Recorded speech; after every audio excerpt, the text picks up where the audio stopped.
In this video, we'll talk about osmotic pressure. If we add sucrose or any other chemicals into water, it's going to increase the entropy or randomness of the water molecules. With higher entropy or more randomness, the water molecules are stabilized, and therefore this liquid water has a higher boiling point than pure water and lower melting point than pure water. In summary, it has a wider temperature range. The liquid phase of water in a solution has a wider temperature range. And this is why you add coolant into the radiator of your car, so that the melting point of water in the radiator is lower than maybe negative 25 degrees Celsius and higher than maybe 110 degrees Celsius. There's another property we observe for the aqueous solution. Let's look at this picture first. So we have a tube here. It's separated by a membrane. This membrane allows small molecules to pass through. For example, water molecules are small enough to pass through this membrane. However, larger molecules such as sucrose cannot go through this membrane. So this membrane is called semi-permeable. And then you have water here, water there, but now let's add some sucrose in here. So you have both water molecules and also solute particles, right? The blue spheres. Just imagine those are sucrose molecules.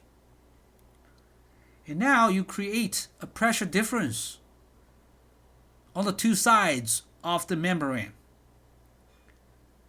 right? It feels actually higher pressure towards left. And then water molecules will pass through this membrane, and eventually you will see the water level rises on the left. Of course, the water level will decrease on the right. And then if you use this height difference to compute the pressure difference, again, the pressure difference is the height difference times the density of this solution here, okay, and then times the gravitational acceleration, you will get the value of the so-called osmotic pressure. All right. So again, you just measure the height difference times the density times the gravitational acceleration, which is 9.8 meter per second squared. The density is roughly 1 kilogram per cubic meter. And then you get this osmotic pressure. So what's the reason of this osmotic pressure? Well, again, over here, you see this water is diluted by some other chemicals, in this case sucrose chemicals. And that makes the water molecules more stable here, more stable than the right hand side. All right, and nature has a tendency of having chemicals moving from less stable region to more stable region. Again, over here, this is less stable region, this is more stable region. So water flows from the less stable region to the more stable region. All right, but then when this pressure builds up, eventually it's going to reach equilibrium. So when the equilibrium is reached, I want to say the water molecules on the left hand side and those on the right hand side are equally stable. So at this point, they are equally stable. All right. Another way to explain this is simple. You have 100% water here. You have, let's say, 50% water here. So water flows from higher concentration region to lower concentration region naturally. So that's another explanation. Okay? Until it's stopped by this pressure difference. Right? And we can compute this osmotic pressure in a different way. So we don't really need to measure the height here. We can actually compute the osmotic pressure and then calculate or predict this height. So how do we get this osmotic pressure pi? It's uppercase or lowercase pi, so we're going to use uppercase pi here. We're going to use a very simple equation. If you still remember this PV equals RT equation for ideal gases, it looks almost exactly same. You just need to place P, the pressure of the gas, with pi, the osmotic pressure. So pi V equals RT. But over here we're talking about a solution. So V is no longer the volume of the gas. V is the volume of the solution. And N over here is the number of moles of the solute. So very important, it's the number of moles of the solute. All right. So actually, you can divide both sides by V, and then pi equals the molarity times RT. So pi equals molarity times RT. Molarity is the number of moles of solute divided by the volume of the solution. The reason I show you pi V equals RT because this is easier for me to memorize. As long as you know PV equals RT for ideal gases, and then you replace P with this Greek letter pi, you get the equation for osmotic pressure. It's just a trick for me to memorize this equation. Again, in PChem, we're going to learn this is not a coincidence. All right, but anyway, let's do one numerical example here.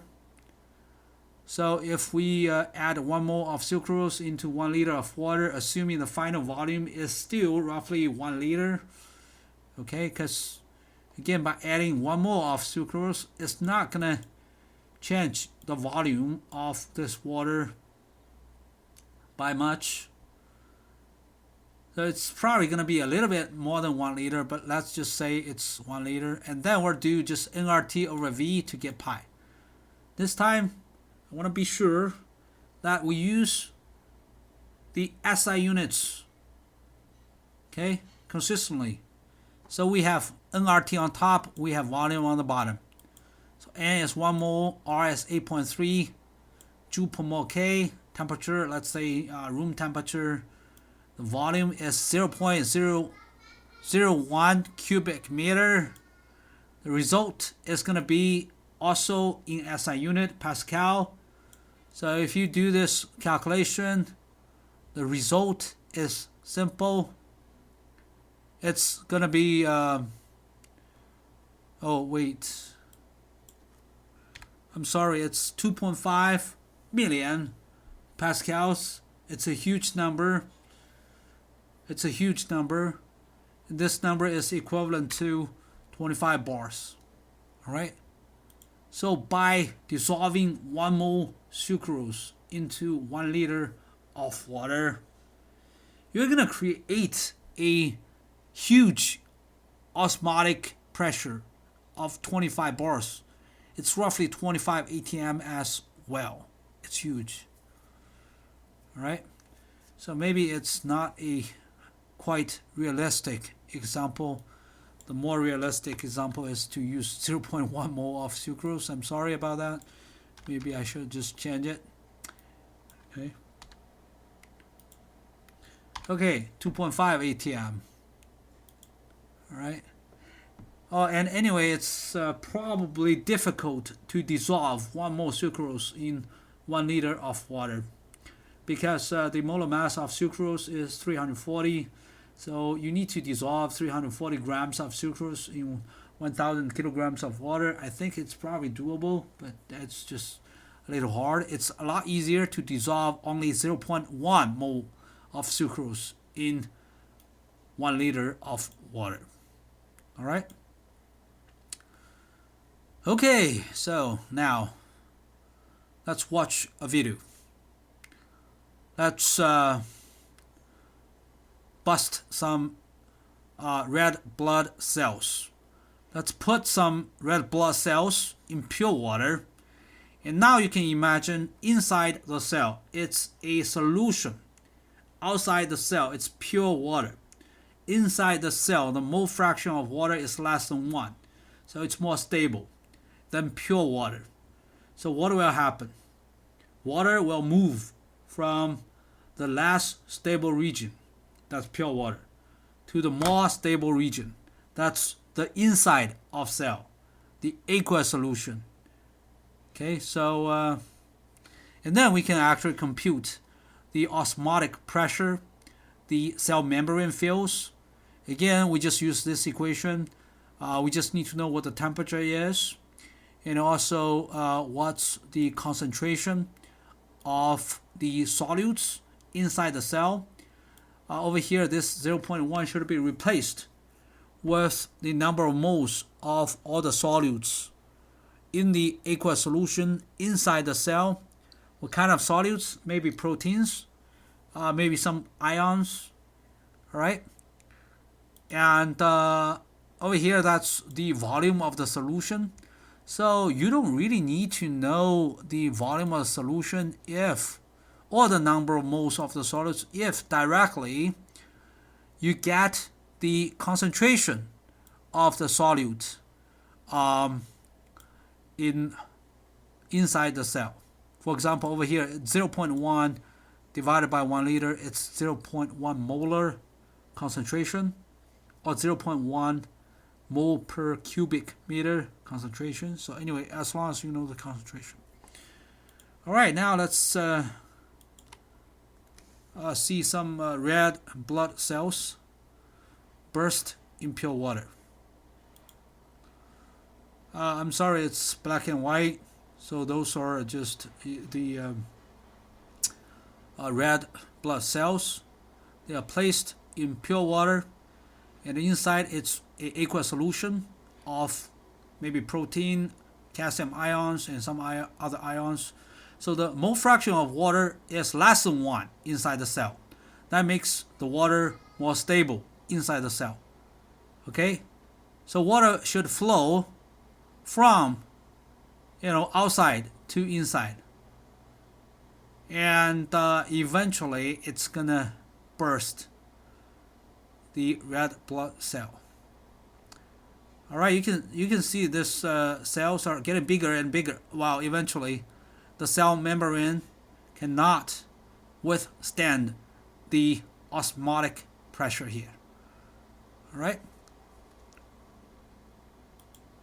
Okay, we're done. By the way, you can kill people with pure water.